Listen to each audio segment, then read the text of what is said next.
everybody, my name is Nozibele Kamganamayaba and welcome to my YouTube channel. Thank you so much guys for tuning in, for subscribing, for sharing and and liking our videos. We really appreciate you, and if you are new, please make sure you don't forget to subscribe and join the rest of the family.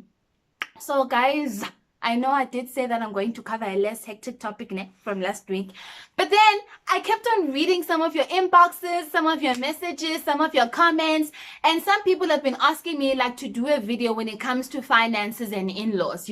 What have been some of the expectations, or what have been some of the mechanisms that we have put in place when it comes to family expectations, particularly when it comes to in-laws. So I thought I should do this videos just to share from my own experience, with the hope that you can learn something. This didn't happen to me, particularly. This really did not happen to me. But usually I have observed how, when the bride is being, taken into her new family, there's that whole ceremony where she's given words of wisdom, by the old woman, and, the sisters-in-law are here, the mom-in-law is here, and they basically give her all sorts of things. Do not, take your husband's cell phone, respect your husband, blah, blah, blah, blah, blah, and all of those things. And in most cases, that's also an opportunity when someone basically just wants to tell you nonsense. Okay? Yeah, really, guys, they just basically want to tell you nonsense. And one of the things that I've heard is also about, in this house, our brother used to do everything for us. Ubhuti took me to school. Ubhuti built this house. Ubhuti is taking care of my children. That must not change again now that you are here. That must not change. That must still continue. Because if that changes, we know that it is you who came to this household and changed how things are. Guys, the things you put your, particularly women, and then more than men in this case, through is really unbelievable. So the first thing that I'm going to say regarding finances and in-laws is that you have to set the boundaries while you're still dating the person, right? If you have the opportunity to meet the family before you even get married, that is the time to introduce them to the kind of person that you are. The reason I'm saying this is because during that stage, we're in the fluffy mode. We want them to like us. And then, if you're saying otherwise, guys, okay, I commend you. You're a very special person. But what I know for sure from own experience, when it comes to you being introduced to, your potential new family, you want them to like you. The worst thing that can happen is your family not liking you, or, your in-laws not liking you. Because in more cases than not, your husband or your wife is always going to be in the middle of you two, and you don't want that. So during those stages where you're now being introduced by, this is my girlfriend, this is my boyfriend, and we're quite serious, you tend to go over the top. Do you get what I mean? So in some instances, some people buy flowers, some people, become, drivers of the parents, for example, my mom used to call us Skhumbuzo. Skhumbuzo will be at work and my mom will be in town. She didn't even tell us that she's going to town, but all of a sudden we need to drop everything because she can't carry all the things that she bought. So now she needs transport, and we need to transport her back to the house. Do you get what I mean? So you tend to do those things because you're like, okay, I don't want them to, to think that I'm a bad person or I'm not respectful and all of those things. But here's the trick, guys. There's nothing wrong with doing that. But the thing is now, you need to make sure whatever you do while you are still dating is exactly what you're going to do when you're married. You can't now introduce them to a person that was driving them around PE, buying them flowers and chocolates, and think now that you're not going to do it when you're getting married. Love it. Same WhatsApp group, you're going to do it, because that's where now the friction starts to happen. But you used to do this, why are they not doing this anymore? And it also comes, it comes to the issues of money as well. If they have access to you when it comes to money, you must make sure, Kalok, you continue with the trend. So you have to make sure you put your boundaries while you're still dating. So School and I almost fell into this trap, right, while we were still dating. Obviously, it was very important for us, to make sure that both our respective families liked us, and because we were very much serious about each other. One time, Usku got sick. I think his high blood pressure was up, like ridiculously up. So they said that they're going to keep him overnight at a hospital. So anyway, Usku, obviously we were both still in PE at the time. And Usku now does not have family in PE. So I told my mom, but okay, Usku is getting sick or is sick and they need to keep him overnight. Obviously, I was stressed. Get on me. I've never had anyone gone into hospital. And so mama was like, no, don't worry, I'll be there. Ne? It wasn't even a couple of an hour, guys. Already within half an hour, mama was there in the hospital. So anyway, Usku got okay, he got discharged. A couple of days after that, Usku calls me and says, "Ma, I would like to buy your mom a gift." And I'm thinking maybe I should buy her like a voucher, a 2,000 rand voucher. I'm like, 2,000 rand? Hey, I've never even spent 2,000 rand on my mom. Do you get what I mean? So I'm like, no, it's okay. I'm not disputing the fact that you're thankful for all that she did. I just feel that it's unnecessary. But then, okay, if you want to do it, you can do it. But 2,000 is a bit too much. Usku is like, no, it's fine. And I'm like, okay, it's fine. Now, the problem is it's set a standard, but Usku has mine. Every time now, mama, everywhere she goes, no, yo, guys, not even my brother has given mama a voucher 2,000 rand. Now school gives mama a voucher 2,000 rand. And then Uma is like, no, school has money. He has access to money and all of those things. That is why, to some extent, she wanted to charge a ridiculous amount of money for my lobola, because she has this perception that Usku has money because of that 2,000 rand. And then also it happened when we just gotten married. A couple of months after that, Mama calls us and says, okay, Galok guys, don't forget, you must put me in your medical aid. And I'm like, Ma, I'm going to put you in our medical aid. How come? So what happened was, a couple of years ago, Umama, when she was, pensioning, she was a cleaner for 29 years, and then she reached 65 and she needed to stop working. So she had been working for 29 years and she accumulated quite a money so that, after she pensions, she can take care of herself. So the problem started now when the HR officer, explained the different options to her. Now, apparently how the government works is that when you're working for the government does not give you the whole portion of your money that you saved over the years. It basically gives you a certain portion, and then it pays you every month. And then the benefit for that also is that you get to keep all the benefits that you had while you were still an employee of the government. But the downside is that obviously you don't get, the whole amount of money that you had saved over the years. And also, apparently, the way that they explained to her is that if she had to pass away, after a year, after 2 years, whatever the balance was, in that account of hers, she will need to forfeit it. It will not be transferred to her family. Mama is like, nope, I'm not going to do it. I want all my money for my lamb. Government must give me all my money. So she was like, no, I'm going to choose the resignation option. So the resignation option is you get all your money.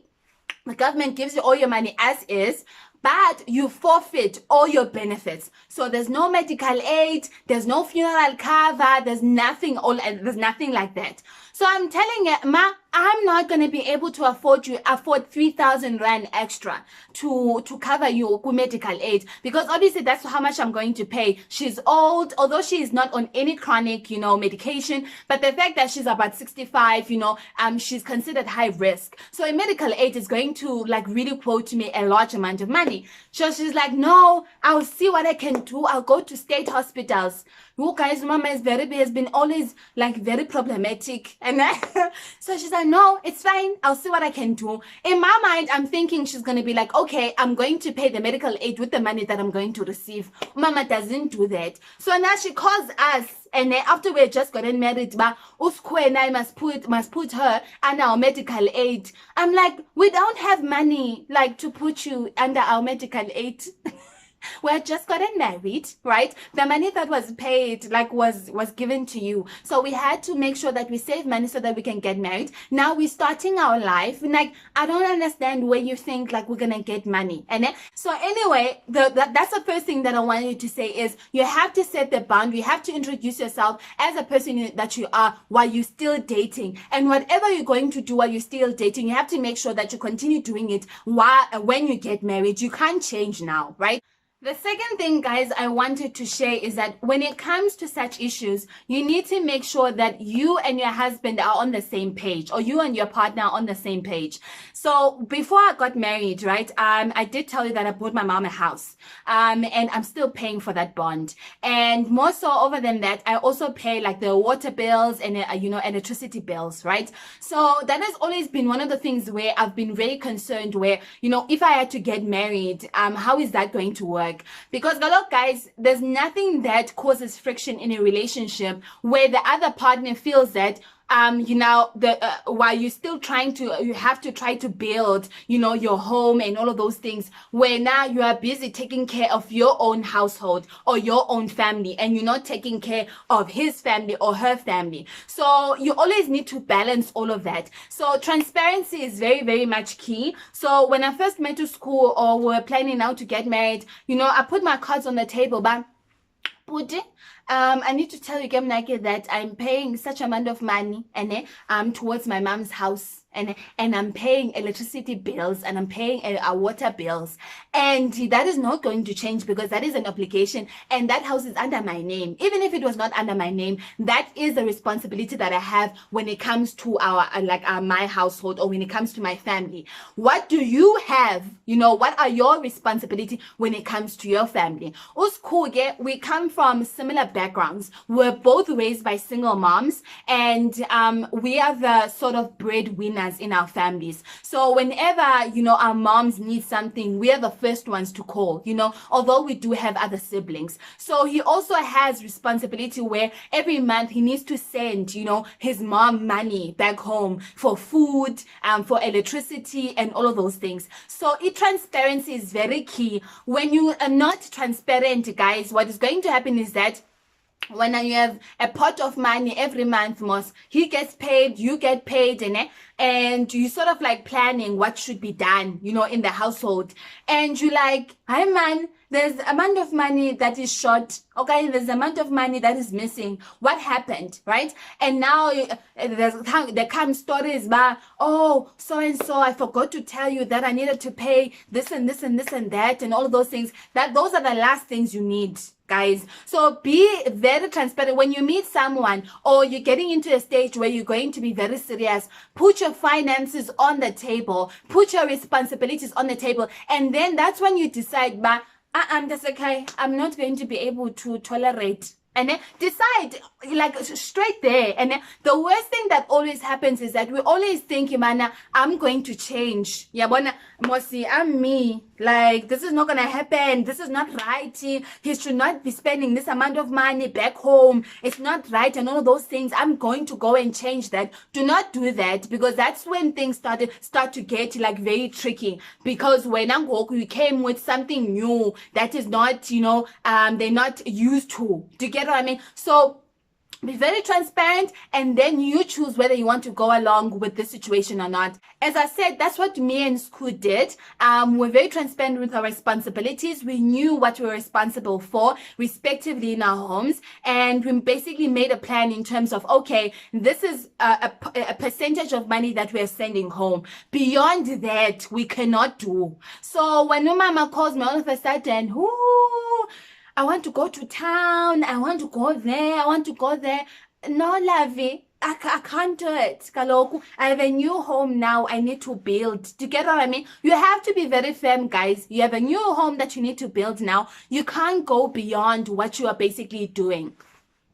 Most importantly, guys, when I talk about being on the same page, there is nothing that will break a marriage than having someone who's a flippy floppy. right? So a lot of comments came through when I introduced this topic on Facebook, and some of the ladies were sharing in terms of my marriage, ended because my husband could not stand for our home, could not stand for me. So basically, when the husband probably goes to his family, he agrees to everything. Do you get what I mean? And then when he goes home, he also agrees to he commits himself to whatever project or whatever responsibility that he has at home. And it sometimes gets overwhelming. And remember, whatever he commits himself to when he's at home, you are also committing, because kaloku, you are also the partner, you are also the wife, you are also the husband. So you have to make sure that you have someone that is very assertive, that is very firm, right? Because you can't have someone who decides, who makes one decision without even telling you. I've had situations where, I've had friends, I've had people telling me that, no, my husband decided one time that he wants to go and build, his family home without even telling me. He took his bonus in December, his 13th check. He basically took all our savings. I've heard stories also like that. He took all our savings and went back home and, and basically built his family home without even consulting me, right? And then I basically did not have a say, and because I didn't want to be seen as someone that does not want this to happen. So we were in debt. Oganye, we are not even, we do not even have our own home. These things happen. So please make sure that you have someone that is going to be firm and very assertive. One of the things that Usku and I has really worked for us. And I think I was the one who mostly introduced this than him. And because everything that I learned about marriage, I learned from my brother. Everything, guys. Like, I watched how my mom interacted with my sister-in-law, with my brother, with their family, and all of those things. And I learned, some of the things that I would not want to, replicate in my own marriage or in my home. So one of the things that I told to Square was, you know what? When if mama had to call me, right, and say, no, I want money, because those things happen. I want money. I want to go to so-and-so, or so-and-so wants money. I need money now, right? One of the things that I said from the ongo, like literally the next day after I got married, I said to her, okay, I will ask Usku, right? I will talk to Usku and hear what he says. I will consult with this school, right? So that she gets the understanding that Unozi is now a married woman. Unozi does not make her own decisions. Unozi is part of a union. There's two of them. There's not one. Right? So whenever she calls me and she wants money or she wants anything, like literally, guys, anything, it is not me. I cannot make that decision. She needs to understand that. Whenever she wants something, oh no, I'm going to come back to you. I'm going to ask who's cool. And then, even if I'm going to give her the money, even when I return to her with the money, I don't say the money is coming from me. I always say the money is coming from Usku, so that she understands that when I'm in a marriage, and also it sets a precedent that, as I said, we are one person. There's not people that are making individual decisions, because that's when if families there to, guys, unfortunately make or find a loophole to be manipulative, to take advantage, because the other one is weak and they can, as I said, can take advantage. And that is also the model that the school has applied when it comes to his mom, my mom-in-law. Whenever our mom-in-law calls, okay, mama, no, I heard you. I'm going to ask Asake, or I'm going to consult Nje, Asakutini. Even in some instances, Usku would literally ask me to deposit the money from my bank account to her bank account. And when my mom-in-law calls me, she doesn't say, thank you, school, for giving me the money. She always says, thank you, Bandwana Bam. Thank you, my children, for giving me the money. Guys, there is nothing in a marriage as beautiful as when you protect your partner. I cannot stress this enough. Now, I know people want to say, she's been only married for like 1 year. Guys, I have experience. As I said, the things I've seen in my family, like my brother, my dad, my mom, I've experienced, it doesn't mean that I needed to get married. There's nothing so beautiful when the other partner protects the other. And so in such instances, umama does not even have, my own mother does not even have grounds to come and tell me about, ooh, Usko is very stingy. Usko does not want to give me money. No, protect your partner at all costs. Protect your partner from your family. And what I like about that is that you know your family best. You know who's the more louder one, who's more powerful than the other, who's the decision maker, who starts trouble. Protect your partner from such things. You know, the one thing that I learned from my dad, and that I'll forever respect him for that. And it's very funny that I get to appreciate that now that I'm married, right? So I remember this one time, as I said to you, my stepmom is the second wife of my dad. And for a long time, she was not liked, and that because she's young, and they had this perception that she was the one who came in between my dad's first marriage. Do you get what I mean? So my aunts never liked her. It was always an issue. You know what I appreciated about my dad? He very much knew like the kind of people his sisters were. Like he knew who was the troublemaker. He knew who always stirred the pot. He knew like what gets them like boiling and all of those things. And I remember this one time, I think one of the sisters had passed away. So they were at one of my aunt's houses to plan basically for the funeral. And now they must go and do groceries and all of those things. Obviously, my stepmom being like, the makoti, the bride, and all of those things. She needs to be in the center of all of this, And I remember now they needed to go and buy groceries. So it's my aunts, my stepmom, and my dad. And my stepmom is like, and I feel from her side she was trying to reach out, and she's like, oh, okay, no, you can just let me know when we are going to go and buy groceries, right? So that I can join you. She's going to provide transport and all of those things.